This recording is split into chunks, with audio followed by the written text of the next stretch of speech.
rolls in. Where the tumbleweeds blow is where we begin. For newcomers, step off of the bus. I gotta prepare, this is dangerous. The land is infested with tons of skags. Little midgets shooting shotguns, making me laugh. Bandits and brutes and armored crabs, bugs, zombies too, and turret blasts. We're on a mission, gotta get to the vault though. I'm packed in straps, kinda feeling like Rambo. A whole bunch of raiders, killers and thieves. Get anything you want from the vending machine. Spend half of my day fixing up claptraps. Dans la map convoi, en face du petit snack, on peut voir un prospectus où il est marqué For the Weekend, donc convoi était donc un motel. À l'étage, il y a plusieurs magazines, dont un qui représente la fusée de launch ou celle d'ascension. Il était présent dans Five et on l'avait dit que ça serait une map zombie. Il y a aussi des autres magazines sur les étagères, représentant un chien, un loup, un gorille cosmique. On ne sait pas, les Russes ont lancé le premier soldat dans l'espace. Qu'est-ce que c'est que cet enfer? Rapport? Peut-être la map Moon. Sur la table près de la fenêtre, il y a des papiers où on voit clairement la signature du Dr Richtofen. À côté, il y a également un journal où on peut voir clairement en première page que les troupes américaines sont entrées dans la jungle. Donc on pourrait classer la map convoi pendant la période de la guerre du Vietnam. Sur le pont, on peut voir clairement que le convoi avec les missiles V2 vient du sud de Los Angeles et donc il se dirige vers le nord. Et au nord, il n'y a d'autre ville que Las Vegas. Et si on continue toujours tout droit sans s'arrêter, on arrivera pour finir en Antarctique. Le rapport, vous le comprendrez dans la prochaine map. À côté de l'entrepôt, il y a un panneau où figure le nom de chaque map du multijoueur de Call of Duty Black Ops, avec les nombres de caisses envoyées par là. Et on peut voir clairement qu'à Discovery, il y en a eu énormément. Des caisses de quoi? De munitions, de cadavres, vous le comprendrez plus tard. Dans le poste de police, il y a une affiche qui dit comment reconnaître un bon hippie. Alors les hippies, faut savoir que ça s'est passé dans les années 70, à peu près pendant la guerre du Vietnam.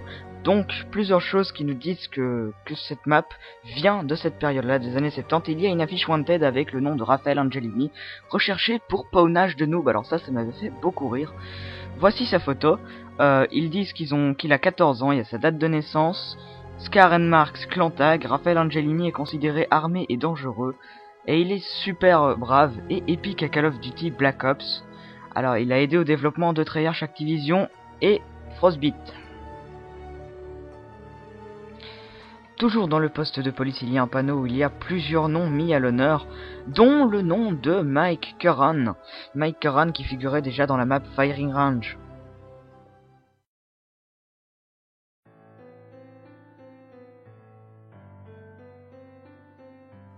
Intéressons-nous maintenant à la map Discovery qui se situe en Antarctique, car on peut voir sur une des tentes à l'extérieur de la map le sceau qui dit expédition en Antarctique allemande. Dans le bâtiment en face du tunnel gelé, on peut voir caché derrière des armoires une carte représentant clairement des tirs de roquettes qui partiraient en fait d'Antarctique et qui iraient sur toutes les grandes villes des États-Unis. Et en parlant de tirs de missiles, ces missiles étaient envoyés depuis convoi et ils étaient lancés depuis Discovery en Antarctique sur toutes les grandes villes des États-Unis. Sur cette map, il y a également plein de lampes allumées et de machines encore en route, le moteur n'est même pas éteint, donc il y aurait eu un départ récent, mais précipité car ils n'ont même pas pris la peine d'éteindre le matériel. Et pourquoi précipiter? Est-ce que quelque chose se serait échappé? Est-ce que quelque chose les aurait poussés à partir? On ne sait pas et on ne le saura jamais malheureusement. Et c'est bien là la force de Treyarch. Dans le bâtiment où il y a la carte avec les tirs de missiles, il y a également des frigos. Alors vous allez me traiter de psychopathe, mais je pense qu'on pourrait mettre quand même des cadavres assis dedans.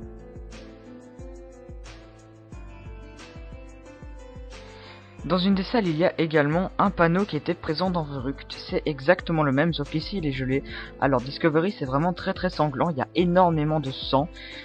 Donc il y a vraiment eu des choses qui se sont passées, et moi je pense que Discovery était juste un laboratoire de recherche sur des cadavres qu'on aurait retrouvé dans le gros bateau, car la map fait penser à Call of the Dead, car il y a un gros bateau en dehors de la map, et regardez cette vitre cassée avec du sang partout, et une cage complètement défoncée, donc il tenait quelque chose dans ces cages. Moi je pense qu'il dégelait les corps dans les cages, et malheureusement il y en a un qui s'est réveillé, qui s'est enfui, et c'est pour ça qu'il y a eu le départ précipité. Et après que les corps soient dégelés, il les emmenait à l'étage inférieur sur le billard, et il les opérait. Je pense qu'il faisait des analyses génétiques, car regardez, il y a des fioles, il y a du sang partout, Et encore sur les bureaux, l'étrange présence du Dr. Richtofen. Je vous parlais de Call of the Dead, et oui, le bateau est présent dans Discovery, donc encore un rapport avec le zombie Verrucht. Call of the Dead, ça commence à faire beaucoup. Le sous-marin de la mission, et dans Call of the Dead également, avec l'easter egg, on a un sous-marin qui apparaît.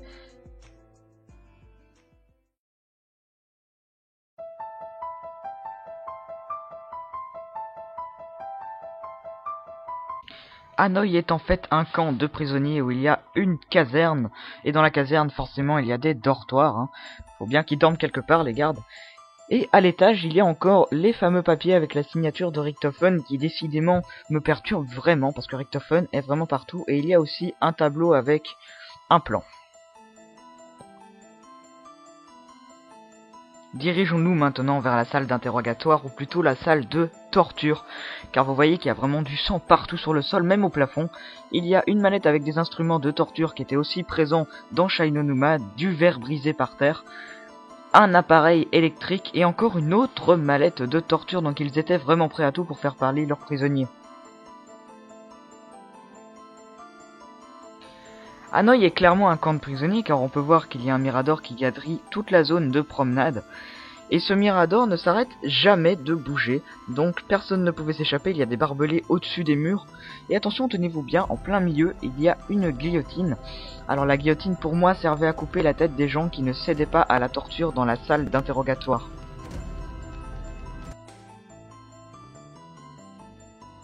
Alors dans les cellules, les gardes ne se cassaient pas la tête à faire une cellule pour chaque prisonnier, ils les mettaient tous là, on peut voir clairement sur le planche de bois qu'on peut attacher des mains et des pieds. Et tout au bord, partout sur les murs, il y a des crochets pour attacher les mains.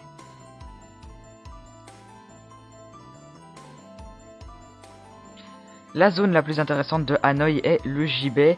Alors le gibet c'est quoi? C'est une scène où on pendait les gens en public, les gens qui n'étaient pas gentils avec leurs parents, donc les petits enfants comme vous. Calmez-vous, sinon vous allez vous retrouver là-dessus aussi. Derrière il y a 5 cachots, et un des cachots est troué à l'arrière.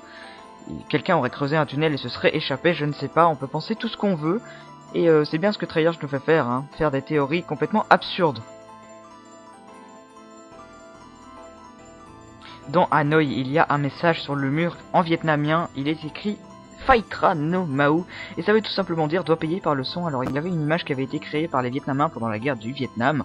Nixon, Phaitra no Mao. Nixon c'est qui? C'est le 37e président des États-Unis, qu'on peut d'ailleurs incarner dans Five. Il a d'ailleurs lancé une navette dans l'espace, et Nixon a un gros rapport avec la guerre du Vietnam vu que c'est lui qui était président à ce moment-là. En face de la maison, il y a des cachots où étaient admis les messieurs pas gentils, comme je vous expliquais tout à l'heure avec le gibet. Et donc, en face de ce cachot, il y a une infirmerie où étaient admis les gens qui, pour moi, cédaient à la torture et parlaient. Ils étaient donc soignés après, vu que je ne vois pas l'intérêt de les tuer s'ils ont parlé, ils ont été gentils. Et donc, voilà, mais vous voyez que c'est très très sanglant et qu'il y a beaucoup d'instruments de torture. Dans le péage, il y a une horloge qui vous indique vraiment l'heure.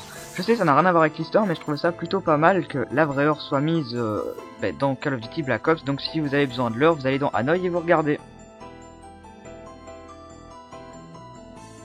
Voilà, c'est la fin de cette 3e vidéo sur les théories des maps. J'espère qu'elle vous aura plu. N'hésitez pas à vous abonner, à aimer, à mettre en favori.